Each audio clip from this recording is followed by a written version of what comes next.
So there's volume down here. Sorry, say again. There's volume down here, right there. Like I think it's right here for you.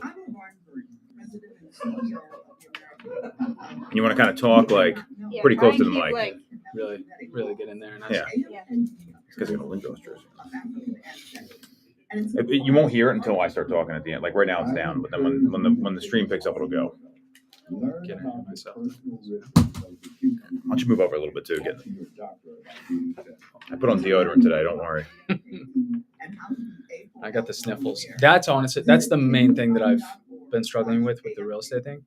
Since we've been living in Philly, I've either been sick or just about to get sick. Did you know or getting better. You ever try like zinc lozenges? These things like they get rid of all your cold symptoms. Like zinc, it's like you can get them like online. Like they reduced the symptoms by like 42%. So I was like feeling kind of crappy over the weekend. I popped like 2 of them. I don't feel great, but I feel better. Right. That's what I haven't been like sick. Just have. Well, it's like this time of year with the weather change, it's hot and cold so much too. Dude, I just need to feel good. I know the feeling. Do a little advertisement for Diet Coke here. Product placement. The following programming is sponsored by Thomas Toole III. The views expressed do not necessarily reflect the station, its management, or these the media. Good afternoon, Greater Philadelphia area. This is Toole Time Real Estate Radio on WWDB 860 AM. I'm Tom Toole. He's James Henry, in for Sarah Time and still on maternity leave. And we both work at the Tom Toole Sales Group at RE/MAX Mainline, the number one RE/MAX team in Pennsylvania since 2018. We've got a lot of interesting stuff to cover today. A 15% cancellation rate for home sales in the month of September. Fannie Mae just dropped their rate predictions for 2026. We've also got the Exton Square Mall renovation plans were rejected. There's a new Toll Brothers development happening in Exton. IKEA is coming to the Granite Run Mall, and the Springfield Hospital wants to stay a hospital. And there's a local celebrity opening a steakhouse in King of Prussia. And we got some incredible new listings. And we're going to talk about James transitioning from the military into real estate. So if you get some value out of this or you like what you hear, make sure to subscribe to the channel, hit the bell for notifications. And if you want to schedule a call with James from our team to talk about all your real estate needs, you can do that with the link right in the comments. So James, thanks for coming on, first and foremost, man. Thanks for having me. I don't know if you know what you're getting into when you said yes to this, but here we are. So we're going to talk about some real estate stuff here. I want to get your reaction. So in the month of September, 56,000 of the U.S. purchase agreements that were put under contract were canceled. And that was a 15.1% cancellation rate, the highest that we've seen. It was the same in August. Are you feeling that buyers have cold feet right now? You're feeling there's some indecision in the market. You're out there every day. We were talking about this before the show. What's your kind of take on this as we head into the fall? Because that's statistically a very high cancellation rate when you look at history. Yeah, I think buyers, I would say they're committed to inspections. You know, I think and it's not necessarily a bad thing. The people that I've worked with, and also I've been doing this, since about April. So I'm just getting my feet wet. But in my experience, people want to make sure they're planning on staying in these homes for a long time. They got to make sure that it's the right home, not just get into something just because they can close a deal.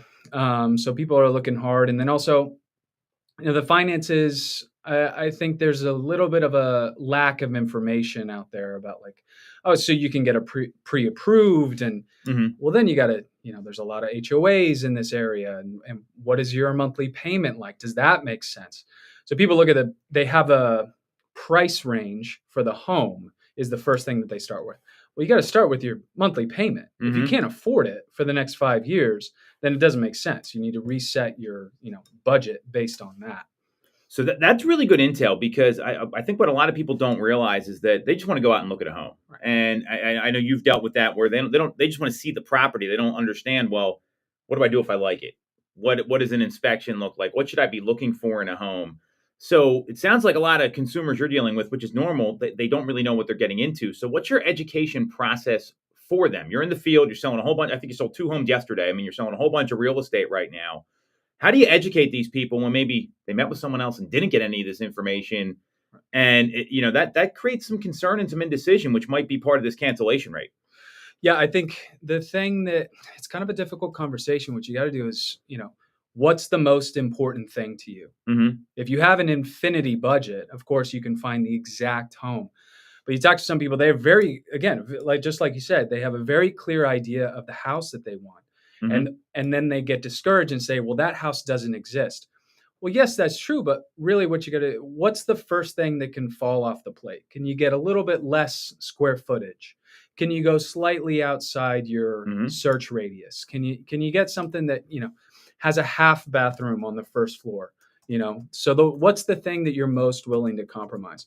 If you see a lot of homes with people, there's a pretty big difference. Like I show a lot of homes down in the Ridley Park, Mm-hmm. Aston area. There's a pretty big difference between a $300,000 house there and a $400,000 house. Mm-hmm. Pretty significant difference in how the shape that they're in, the size, etc. So you don't get attached to the homes first, because then when you start looking for things that are in your budget, you're going to be disappointed with everything that you see. But you can't get into something that you can't afford.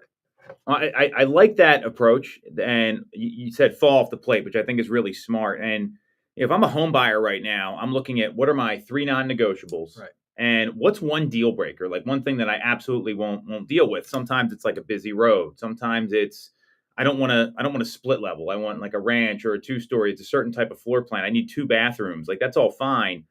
If you start having this long list of non-negotiables, you're probably not going to find a house. So have you dealt with that, where you've had to kind of educate people on like, here's what's available versus what you want? And that is a tough conversation. How do you ease people into that? And what do the buyers have to go through in the field? Because I think mentally it's pretty tough. You get excited about buying a home and then you see what's out there, and it might have to do with getting your expectations met or not met in this case. Right. For me, I think it's just sort of accepting, what people, the non-negotiables that they have. You go and see, just, toured a few houses with somebody. We had, I think, 4 tours set up, and 3 of them were townhomes. We walked into the first townhome, and you could just tell she's like, I want a detached house. Mm-hmm. I don't want to be in a townhome. It's like, all right, let's go see these. Let's go see these other ones. You do, if somebody's, pre-approved, they have their finances in order, like just go see a few houses. See, this is what a, $300,000 house looks like. This is what a $600,000 house looks like. This is what a townhome can get you. But then you got to have that conversation with some people. It's like, hey, your best move right now is not to move. Because if you want something, you're waiting, and your non-negotiables, that house, it's not going to come on the market. I think also then the second conversation after that is you got to be ready, because another situation that I've seen a lot of buyers is that the quote unquote perfect home for Mm-hmm. them comes on the market. You're not the only one who's going to be trying to get into that house. It's gone over the weekend. Very frequently, those have a offer deadline, and they're just, they have over ask offers and they're gone. So if you don't have a solid pre-approval, if you don't have your finances, tight, ready to put in a strong offer, then it's going to pass you by. That's going to happen 2 or 3 times. It usually has to happen like 3 times is what I've seen. And then and 3 is a magic number for a lot of folks. I think that's a really good observation on your part. And what I love about what you're doing and why you're seeing a lot of success is you're talking about educating over closing. And a lot of agents, they have this obnoxious commission breath. They'll be so desperate to, close the sale that what ends up happening is, it's their interest above everybody else's. But you're talking about, let's go look at some properties. Let's go see what's out there. Let's help you understand the market. Then you can go from, all right, we want to live in this area, to shrinking it down. Now, to give some perspective on this cancellation rate, and this is where you got to be careful with national data versus local data, is in Montgomery County, it's only 9.2% in the month of September. In Philadelphia, the metro area, it's 12.2% in the month of September. So that's obviously 3 percentage points less. We calculated our rate for our team last month. It was only 7% of cancellations. So that obviously has to do with skill. It has to do with the process you're taking people through. What do you do when you get someone that's close? You've had a couple that were close to blowing up, but you were able to keep them together. What was your thought process there? Because not every agent has the skill to move ahead when there's like a red flag or a bump in the road. Obviously, you've done it. and you're selling a lot of real estate. So what's your thought process there, and what would you tell to consumers that are maybe at one of those crossroads in a transaction? Yeah, I mean, the inspections that you do, the process that you do, you're having conversations from the first time you see a home, and you want to coach these things through them. You're asking a lot of questions, I think, which is what you always talk about, is just the more information that you have for these people. Not so much, what's the house that I can sell you?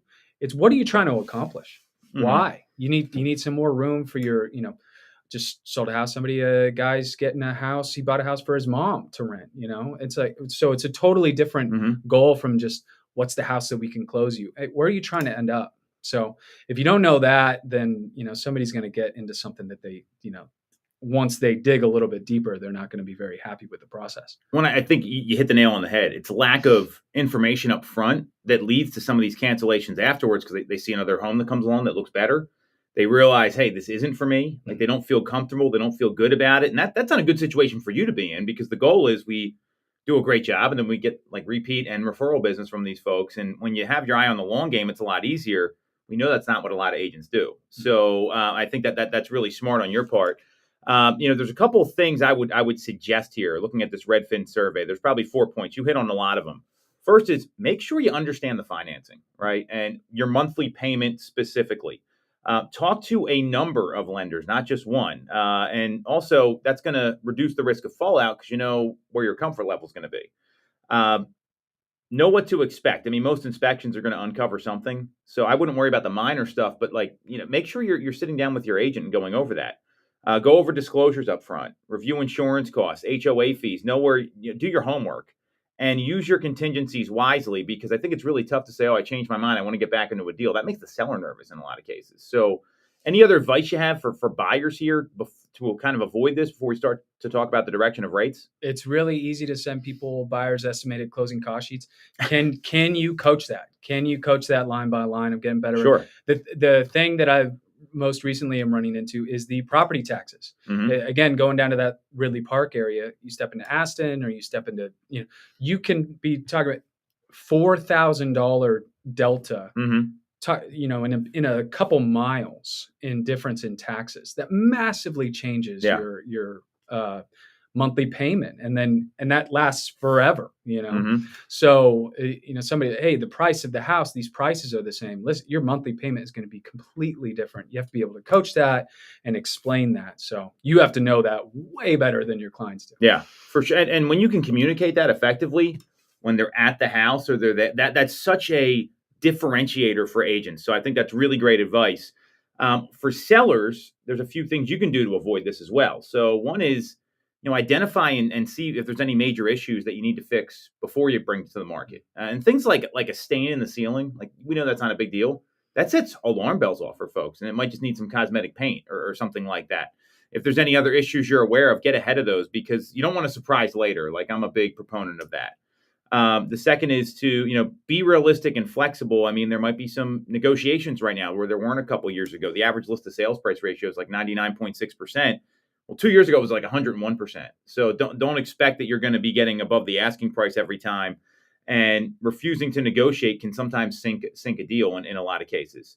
And make sure you're priced in the market, not on the market. There are breakpoints. Like, how many? Do you ever get a buyer that says I'm looking for homes up to like 309, or they tell you up to 300? No, just 300. That's what I'm saying. Like, there's breakpoints in the market. Right. You want to be mindful of. It's not about the $9,000 or whatever either way, because you could always argue that, right? I think it's what's going to get more eyeballs on the property. So those three things could help you to avoid these terminations happening, because sometimes the cancellation is not about the inspection. They just don't feel good about the deal, like you said. Have you run into that? Like, it's more about they don't want the house. It has nothing to do with what's actually coming up. My very first deal. Yep.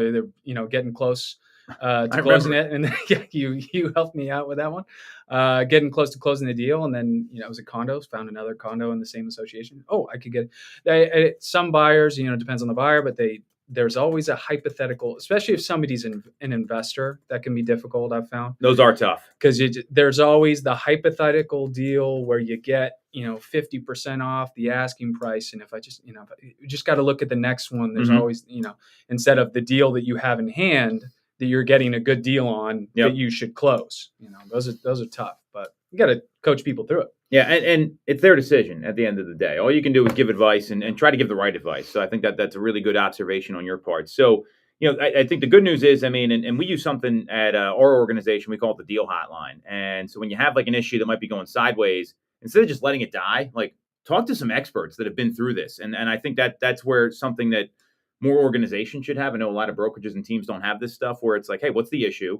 What are 3 options here and what's the best one, and maybe talk through it a little bit. And and it helps someone like you learn. I mean, you probably learned a lot from that first one, and now it's like helping with your transactions that are moving forward. I mean, is that an accurate description of the deal hotline? I have no idea how anybody does this without Brian and you and Paul. You're very and kind. And the deal hotline, it's especially the documentation, because I found even in different agencies, they have different ways of, different places that they put the same, elements of the deal. And they're like, no, we don't do that. We want to use this other document and everything. So for a lot of the time, and more so now, it's a little bit of a sanity check. Like, am I doing something that's, going to mess me up later down the line? And it's, it's a great lifeline. So does that build your confidence as an agent?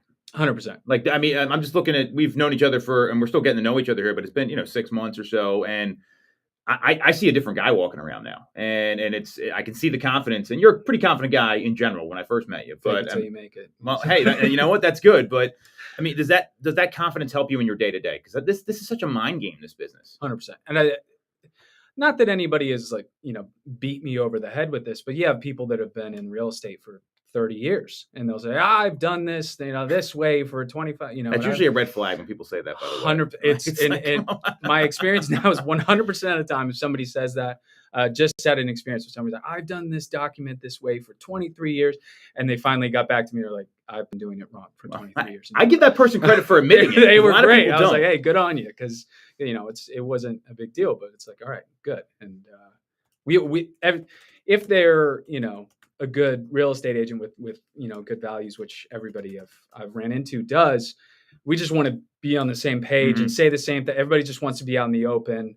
Let's, we might do it slightly differently, but let's get the deal to the closing table and take care of our clients. That's the only job. This is like it's like a pass-fail test in college, right? Like you either get the home sold or you don't. There's no almost. Like the B+ doesn't cut it. It's either pass or fail. So great observation on your part. So I want to pivot here and talk about rates, because, I mean, out of curiosity, how often do you hear people talk about rates in the field when you're talking to prospects? I mean, just give me your assessment of the rate climate right now in the eyes of the consumer, and then we can talk about where the projections are coming in for next year. There's 2 conversations. There's very, very that I've been having recently. There's very, very low information buyers who don't understand even the basics of the lending process or even how to get a pre-approval, what that's based on. Very, very low information. And then you have pretty high information people that are fixated on that rate, which I think that for me has been a coach out of that. It's like, hey, the rate is important. You have no influence over that. Yep. What you do have influence over is your monthly payment. You should get several opinions. People like to use their own banks, which is great. Like, hear from what your bank will give you. Also talk to at least 2 other people, 100% of the time. So it's either one of those things. Either I have no idea what I'm doing, or what's the rate? So this is how sensitive this is. So to give some perspective, the Fed's meeting in like a day. I don't think rates are going to change much because everyone's expecting there's going to be a 25 basis point cut. The CME Group, I love this website. It's like the betting website for what the Fed's going to do, right? There's a 99. We love gambling. I don't love gambling. I love the odds because it tells us what's going to happen, right? I mean, everyone looks at them. So 99.9% chance we see a 25 basis point cut at the meeting. I think that's pretty clear, especially when the inflation numbers came in a little below expectation last week. And what Fannie Mae is doing, so Fannie Mae came out from their economic and strategic research department, and they lowered its mortgage rate outlook in October and projecting rates to end 2025 at 6.3%. Right now we're seeing like 6.19, 6.17. So that's probably right around there, down from 6.4% in September. I think they might be a little high on that, but we'll see. But more importantly, they are expecting that we could see rates hit 5.9% in 2026. So not a huge drop. You're talking about a little over a quarter of a point. Do you think do you think that's accurate? And we're just guessing. I mean, I'll be the first. I don't. I've been wrong about rates many times. Two, would a 5 handle get more people off the fence? I think definitely. You were talking about people that are listing their home, get it under, don't list it for 401, list it for 399 because more people are looking at it. I think that is a double-edged sword for buyers. So you get you get a number that starts with 5. That's excellent. Now everybody's going to say, all right, now I'm going to get into the market. And to be super competitive. I just on Friday went and looked at some, neighborhoods. I saw 6 houses around like the Wayne area, very competitive houses that move super fast. 2 of them had price decreases.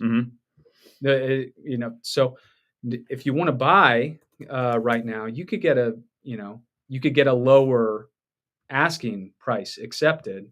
How you got to do some math on how is that going to balance versus another 0.2 on your rate, and then you can refinance. There's other options, but if you can't win a bid, you can't win a bid. Yeah. That's a great point. And to give some perspective, in the entire Bright MLS service area last week, we saw 9.3% of all the listings have a price decrease. That is up. It's up 0.6 of a percentage point from last year. So it was 8 points. So we're seeing that start to move. Now our market's in a lot better shape than some of these other markets because there's still lower inventory here relative to the Sun Belt states and the West and other places. Days on market on the median is up 4 days compared to the same week last year. New listings are up 13.9% compared to the same week last year. And that's active homes on the market. So and active listings are up 23.7%. So the new homes getting listed are up, but the inventory that's out there is substantially higher. 23% is a big jump. So when you're talking to, and I think there's a lot of people waiting on the rates, and you want to wait for the right house, I think is the most important thing for people. Hold on. Bless you. Thank you. That was good. It was dry. Don't worry. So when you're talking to people about, hey, there might be opportunity here, walk me through that conversation, because there's a way to do that tactfully without sounding like you're trying to sell something. It's more just pointing out, hey, if the right home comes along, this might be a good time for you, but you got to do what's right for you. How do you have that conversation? Because you're a very low pressure, high results, all about the client's needs kind of person, which is why you're doing well. Right. I think the thing that I focus on is be ready to move. And then once you're ready to move, it's that finances piece. It's talk about the offer, talk about what inspections you might want to do. Because every offer is just, the same elements. What inspections you want to do, what's your offer price, what's your earnest money, whatever. So you figure that out. You're ready to go. Now for the next 6 months, you can strike whenever the right place comes along. You can wait if it makes more sense to wait. If you're not ready, just it always happens this way.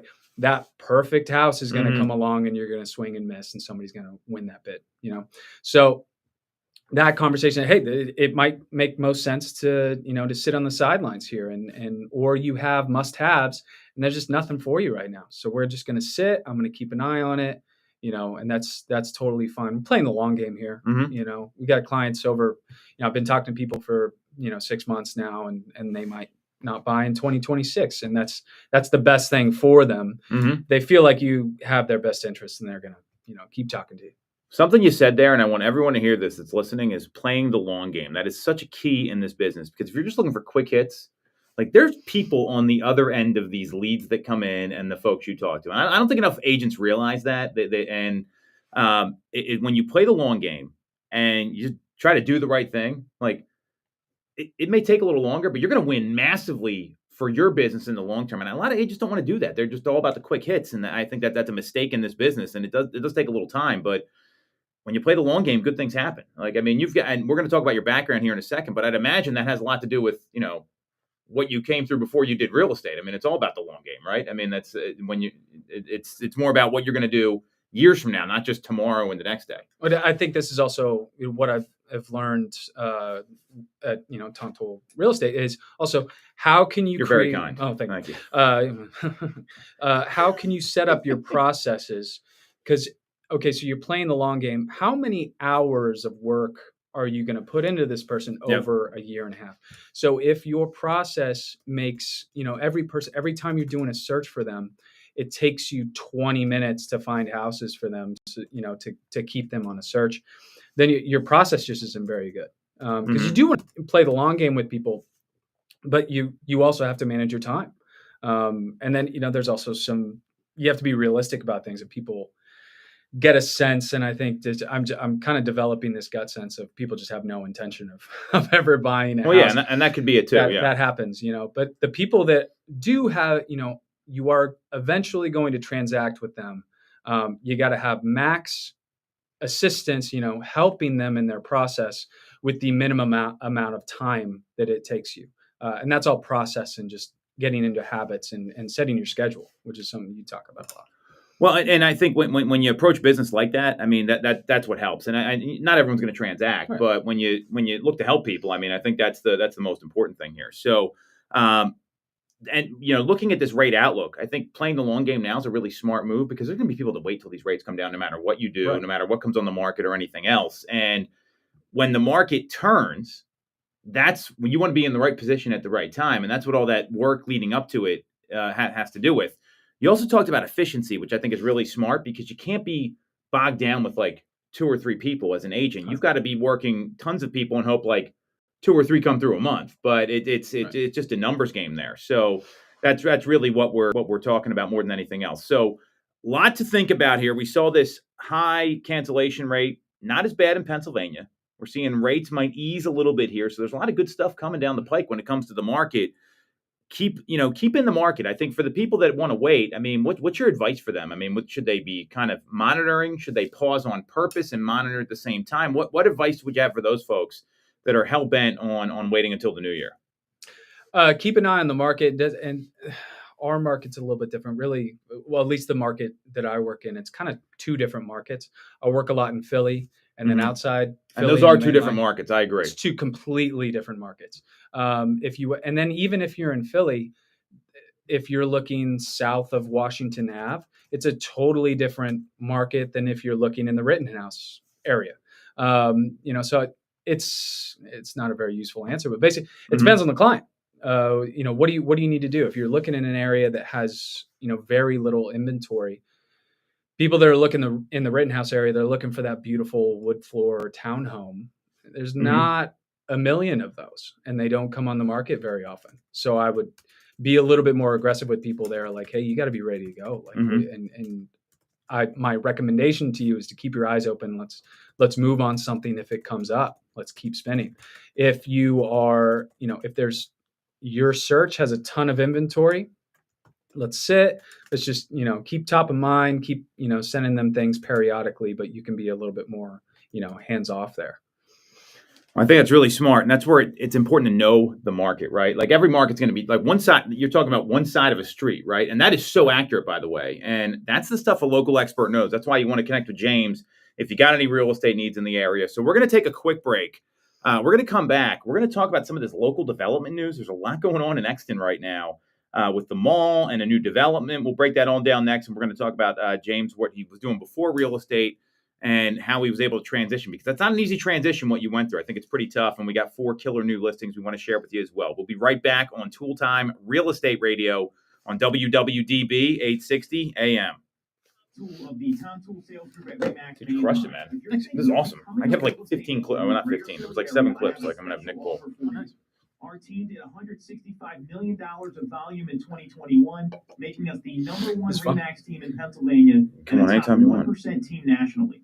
Sarah's been the co-host here, but she said offer them a successful career, she's got a baby. A great life, and an unbeatable culture. It's much tougher for the mom. I tell you. For at least a year, average 30. I just told you on the way over. How old is her kid? Our brand new agents average he's like a month. Oh, jeez. Yeah.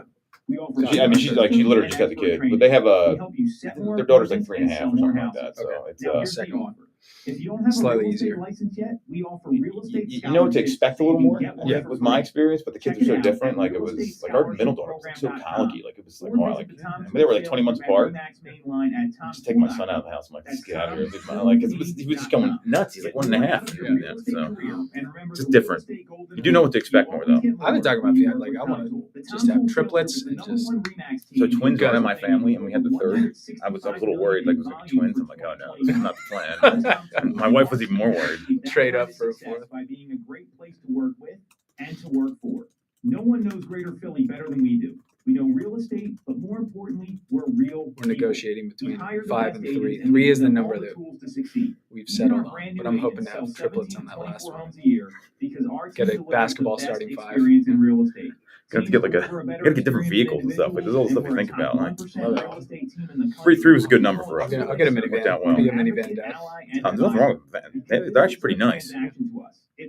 We just downgraded from the 3-row to the 2-row because the kids are older now. So I mean, my son just turned 13. That was like messed with my head a little bit. I just told him it's gonna be out of the house in like 5 years. Yeah. That's what I'm thinking about. And we get 2 girls after that. So and remember the real estate Flies. rule.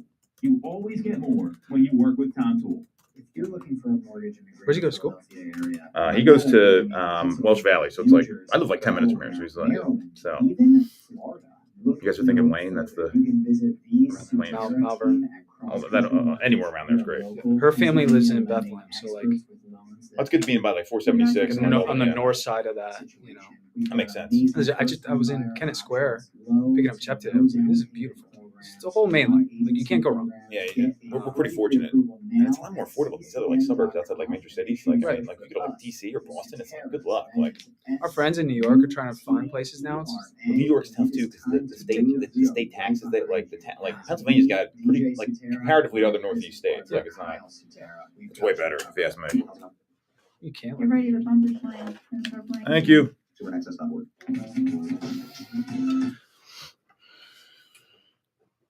All right. Welcome back to Toole Time Real Estate Radio on WWDB 860 AM. I'm Tom Toole. He's James Henry. We both work at the Tom Toole Sales Group at RE/MAX Mainline, the number 1 RE/MAX team in Pennsylvania since 2018. We've got development news in Exton, IKEA coming to the Granite Run Mall, the Springfield Hospital wants to stay open.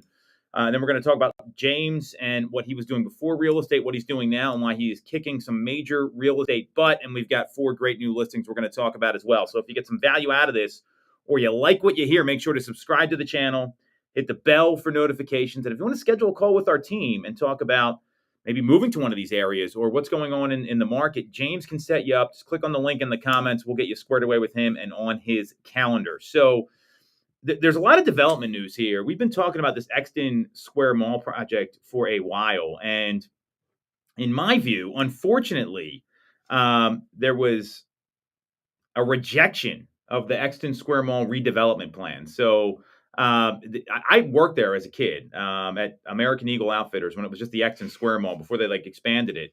And there was a rejection on the plan, and now Abrams Realty and Development plans to file a lawsuit following the West Whiteland Township Board of Supervisors rejection, according to BizNow, which is a local Pennsylvania website. Peter Abrams said, for political reasons, it looks like these guys didn't want to approve us. My partners and I view this as a bump in the road, not because our court case is so strong. He added that he does not expect the legal case to affect the construction timeframe. The Planning Commission unanimously approved the plan in August despite vocal criticism from several members, and the rejection later was a surprise to the Director of Planning and Zoning, John Weller, who had expected approval even with the objections. Local politics are tough. So what do you think about this? I mean, because they were going to build residential there. They were going to have 200-some residential properties, kind of like King of Prussia Town Center. There was going to be an active adult community, health and wellness. They still had Boscov's as the anchor there. What do you think about this plan getting rejected this late in the game? Because there was apparently this was the result of hundreds of emails from residents concerning traffic conditions, and the density was more than they would like there to be. I would say, I hope they can find a resolution. My fiance's parents, they live up in. Don't look closer. Oh, sorry. My fiance's parents, they live up in Bethlehem, and Mhm. that area has just exploded. And it's this, it's the same for the main line. A ton of people want to move here, so you do need to manage traffic and need to figure that out. But a lot of people want to be in this area. It's a great area. Mhm. So and then just working my piece of the puzzle, real estate clients, people are looking for homes. People, and, I'm working with people every day. They, families that want to find a home, and there's not a ton of inventory out there, so that's too bad. Hopefully they can make it work. Yeah, and what I'm a little disappointed by is that this mall has been vacant for a while. Like malls have become. I'm a little older than you. Like people would hang out at the malls and stuff in the '90s and like the early 2000s. Yeah. Well, now people don't go. King of Prussia is the one mall in the area that gets, and that's a shopping destination. They've got very high end stores there.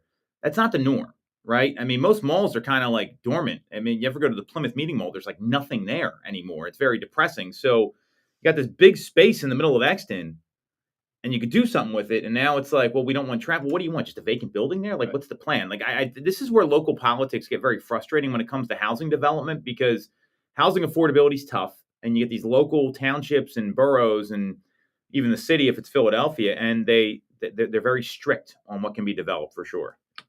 We also, I work with some people on land, and kind of what I've heard. I haven't ran into this myself, but it depends on the township. If you're zoned incorrectly, or if you need an easement, if you need a variance, it depends. Some townships you can do it. Some townships like, hey, don't even ask. They're just totally will not work with you. Which you have to in real estate, everything's negotiable. You have to be able to come to some sort of agreement, or you're just going to be blocked, and that's not good for anybody. Yeah, and I think that it's all based on the local politics. I think that's really the problem, and that's where I know a lot of developers get frustrated, where the cost to get a permit now in some states, and just get approvals, it's jumped substantially. So it's very difficult to build more affordable housing, and I think this is another example of that. I mean, I've seen in Lower Marion Township, they built the One Ardmore Place. It was a Carl Dranoff development. And it was all approved. And the homeowners and people in the community were there like 4 a.m. arguing about this, but it was already approved. It sounds very similar here. So I don't think this is good for Exton. I mean, King of Prussia is like this vibrant spot now that it wasn't before the town center got developed. Like we've seen these places really help these kind of active communities where you got some retail, you got some townhomes. I think that would have been a good thing. And in the meantime, what got approved was there was a 100-acre site in Exton that Toll Brothers just bought for $70 million to construct its largest age-restricted residential development in the Philadelphia area.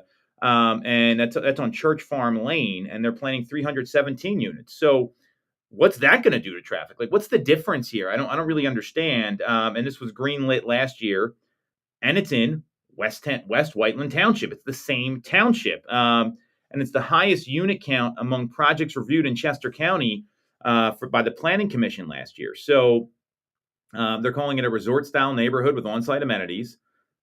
Sounds kind of similar. What do you think about it? I mean, because I just see these two things getting approved, and it's 2 miles east of the mall. I got to tell you, so this is just my take. We want your take. That's what we're here for. What people are looking for that they cannot find the most is 55 and over communities in ranch houses. It is so difficult to find those. There's tons of developments, but basically, if you're 55 and over, there's a lot of people that just can't do stairs. And that is the most rare thing that it's the most difficult thing for me to find. So you need more developments like this. You need a ton of 55 and over developments. There's tons of people who also want to downsize. I've ran into so many clients, they want to downsize and they just can't. So they're staying in their $1.5 million, 5,000 square foot home, and so if they could downsize into these communities, then you could get a family into that larger home. Yeah. It makes the whole market move. And this is just my take, is that is a major sticking point, is the lack of inventory in the 55 and over community. Yeah, and I think that's a great point. And right now, baby boomers, they control like 1/8 of the world's wealth.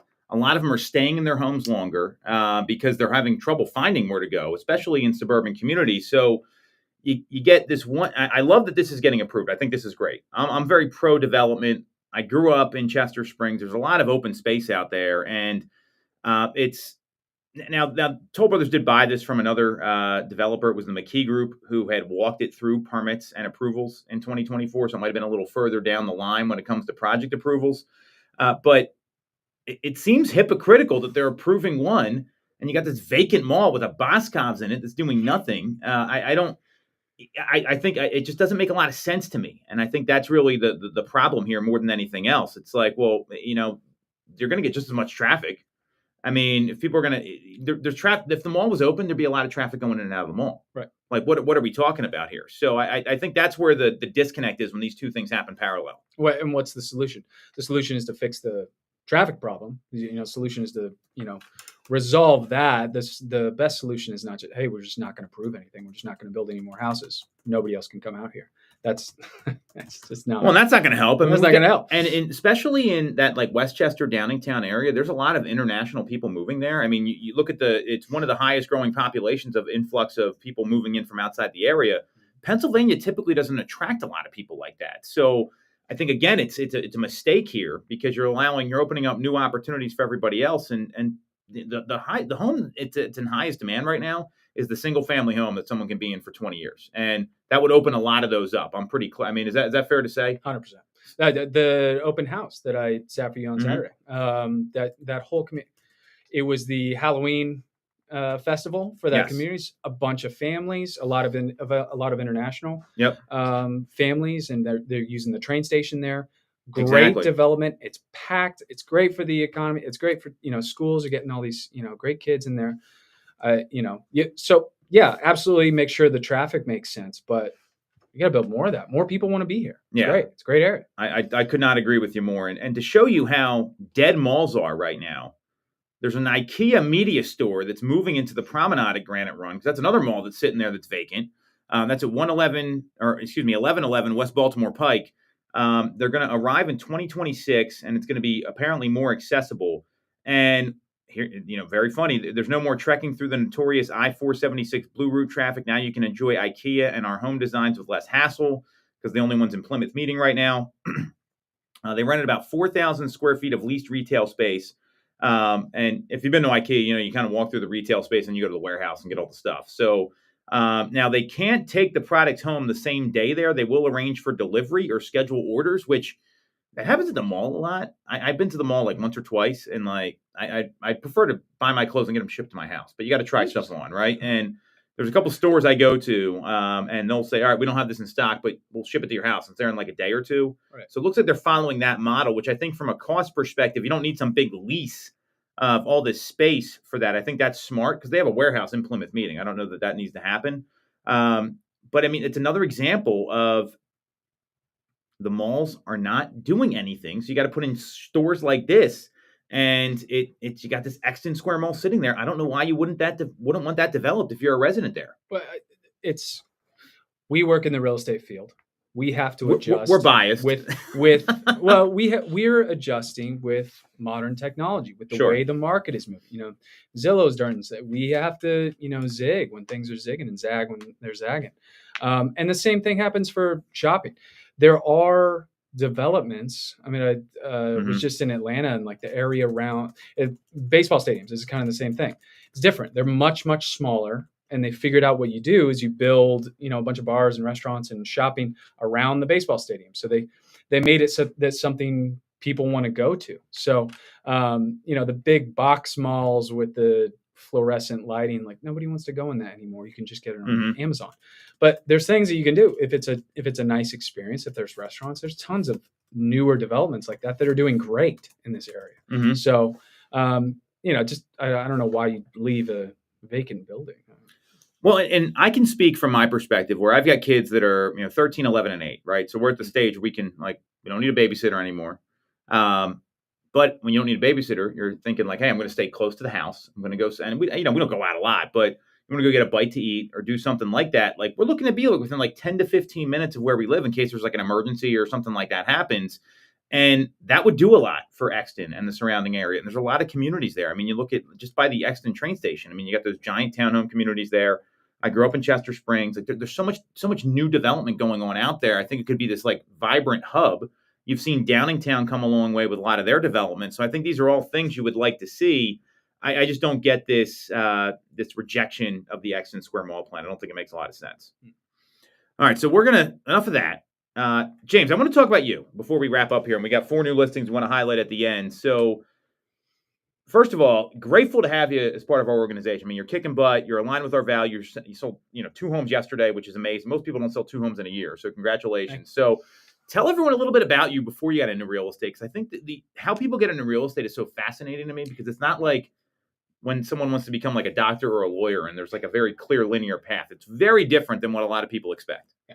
So I went to I'm from Oregon. So my fiance is from Pennsylvania. That's how we ended up in Pennsylvania. I went to West Point. I was in the Army. Was a Ranger, was an infantry officer. Left in 2019. I went to NYU for acting. I'm an actor. And then when you're an actor, if anybody's an actor, anybody who's an actor, most of working as an actor is not working. So you need something that A, pays the bills, and B is, you got to get up and do something every day. So we were living in New York for a while. I was working as a personal trainer. There's kind of a ceiling there. You got to physically be there, unless you want to become Instagram famous. And does that pay the bills? Maybe it does.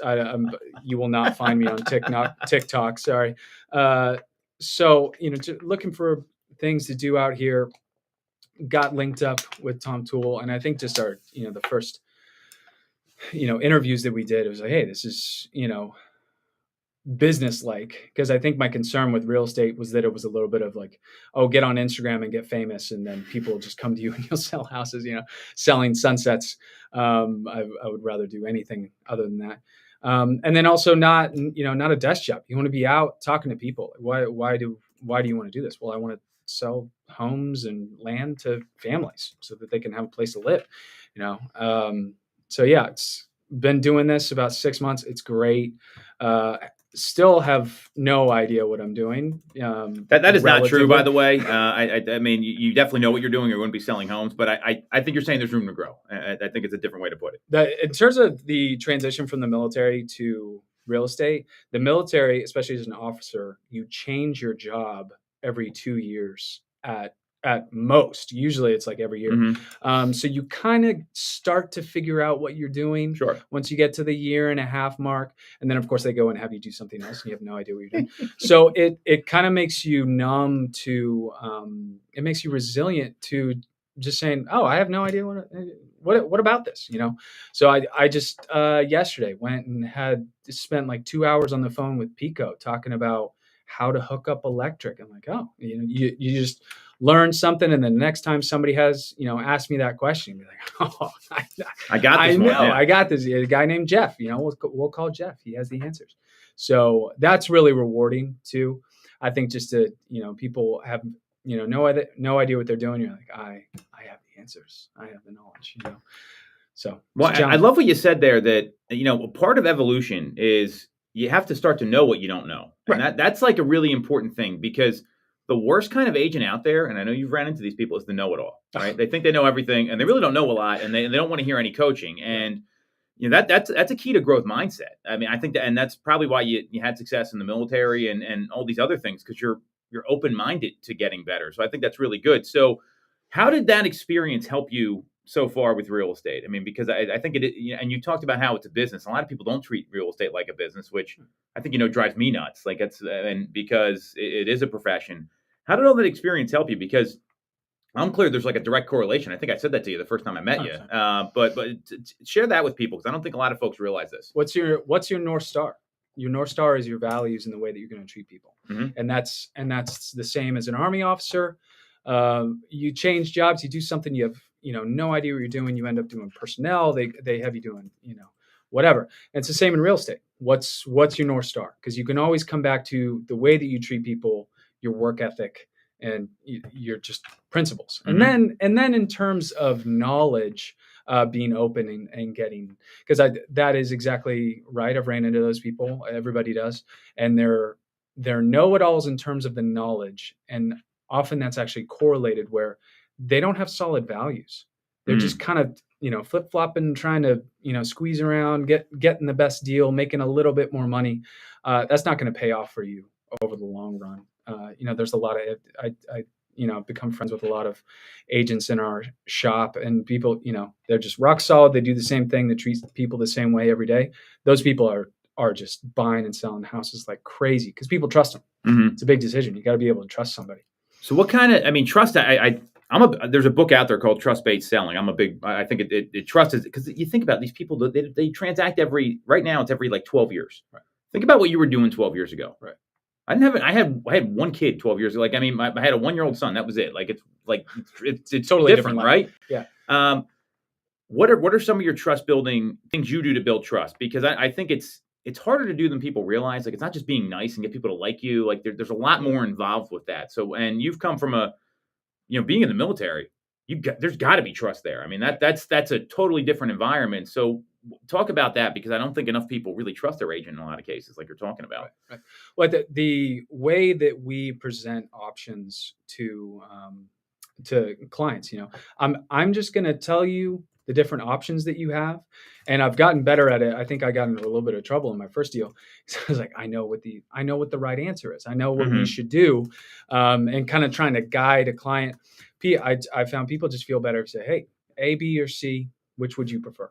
And if you want my opinion, I'll give you an opinion. Mm-hmm. I'm not going back to the first. It's like, I'm not going to let you do something that's illegal or immoral, but hey, A, B, or C. And if that includes not buying a house, if that includes walking away from this, that's what we're going to do. I'm going to do what's in your best interest. It's kind of interesting because people are surprised by that. I think, they are, they're concerned because it is a lot of money. And, they do see like the Instagram real estate agent. Not that there's anything necessarily wrong with them, but like, there's, art of the deal type stuff. Hey, they got to, trust that you're just looking out for their family and what they want to accomplish. Mm-hmm. So you keep bringing up the Instagram real estate agent. I'm a big believer in using social media as a tool, but I think people have gotten so casual with that, and and like you see agents making fun of their clients, like that. There's no place for that in this business, in my view. That's just so I'm right there with you. So, what would you have for the people that are maybe thinking about getting into real estate or are unsure about, what that might look like? What advice would you have for them? Because I'd imagine you have to take a leap of faith when you get into it, and you've made some significant career changes. I mean, you think about military, actor, now this. I mean, and so I think those are. Again, I see a direct correlation, but that's me. What advice would you have for someone that's thinking about making the jump, but they're unsure? They're just nervous because, I mean, that's 3 very different walks of life that you're coming from. Yeah, I would consider talk to a real estate agent. Because everybody knows a real estate agent. Talk to a good one. What do you do every day? It's the same as the Army. Like, everybody wants to be a ranger. Do you want to do what rangers do every day? Interesting. Almost everybody does not. It's much more. And everybody wants to sell houses. Everybody wants to, list houses and sell them. Do you want to do the things that involve being a real estate agent every day? It involves a lot of cold calling. It involves a lot of 11 p.m. There's an issue with this or whatever. Issue with the inspections or houses. Like, do you want to do that? Do you like people? That's a good one. Listen, there's a lot of things that you can do. Do you want to do the things that being a real estate agent, what they do every day?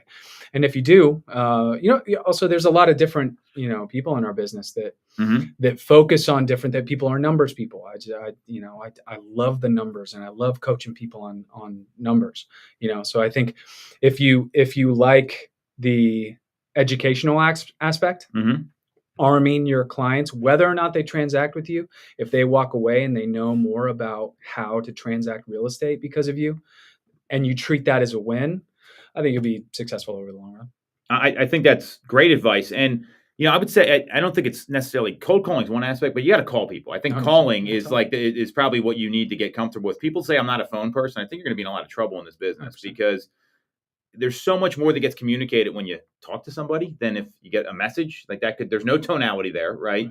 They don't hear the sound of your voice. So I think that's really great advice. So and you want to follow James. He's at James Henry PA, JamesHenry PA on Instagram. So You're getting married in May. Mhm. Very exciting. Oof. So tell us more about, like, what do you do for fun? Tell us a little bit about yourself outside of real estate. 'Cause I think people always want to know this stuff. Yeah, I'm a baseball player. I played baseball at West Point. You're like the American dream here, man. I mean, baseball. America. Yeah, Team America. Yeah, so did that. My family's back out in Oregon. I outdoorsy. Just went on a hike with Wissahickon this weekend. Yeah, my fiance is great. I'm pretty excited. She's Indian, so we're having the 3-day, 400 people there, crazy wedding. It's going to be a lot of fun. We're going back, like I said, over Christmas to like coach my family on what to do.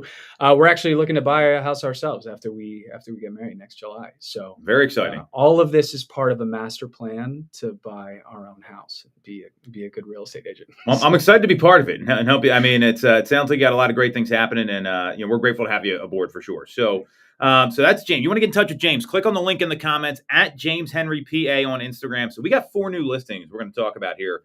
I'm going to let you talk about one of them in a second. I know you've been through there. You're handling that. The first one, this is a pretty incredible property. It's 7019 Piper's Glen Way in Mount Airy. This is a 4-bed, 3-bath, end unit townhome built in 2022. It's 2,124 square feet. It's got a finished basement. This is one of the best roof decks I've ever seen in the city. It's all landscaped. And this is like a real roof deck, not like a couple pieces of plywood out there. I mean, they've got landscaping. They've got a pergola up there. They've got views of not only like Chestnut Hill and all the trees. It doesn't even feel like you're in Philadelphia. It's pretty wild. And 4 beds, 3 baths, end unit. It's got parking in front right off of Germantown Ave, and that's offered at $650,000. There's going to be open houses on Saturday and Sunday from 12 to 2.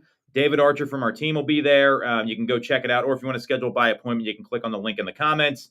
735 Mellon Terrace. You want to talk about this property over down in Poplar, kind of north of Spring Garden? Great area, right down by the Edgar Allan Poe house down in Philly. Spotless, really nice, like fence enclosed area. It's really peaceful, really quiet down there. Again, Philly, you go a few blocks and it's a totally different city. Mm-hmm. Mount area is very quiet and beautiful. This area down that Mellon is down in, nice and closed, like a lot of families down there. Good amount of space in there. It's a condo, and then it does have parking. Big deal. To get it's all gated too. That's impossible in Philly for sure. So it's great. That's offered at $160,000. We're getting played out here. I'm going to be quick. We got another property that is coming to the market in Springfield. It's 864 North Avenue. This is available for showings right now. It's priced at $380,000. It's a 2-bed, 1-bath, single-family home, Springfield, Delaware County, 1,100 square feet. It's in great shape, all one floor. You're going to be hard-pressed to find something like this. That's, again, 864 North Avenue. And the last one is a lot that we have for sale in Coatesville. It's 1263 East Diamond Street, $85,000 for a half acre. That's what we got this week. You want to follow James? He's at James Henry PA on Instagram. You can follow me at TomToole3RD. We'll be back next week on Toole Time, Real Estate Radio on WWDB 860 AM.